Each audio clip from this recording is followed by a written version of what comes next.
Hi, welcome to BridgeMe Excel AddIn. We will show you how to build charts by asking questions in English. First, we'll add some sample data on how much money a few people spent on a certain day. We will describe this data by creating a bridge.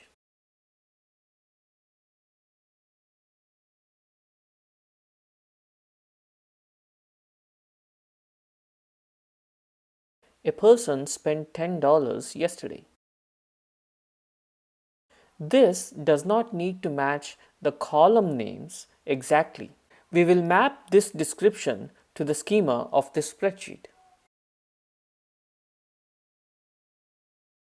Now apply the data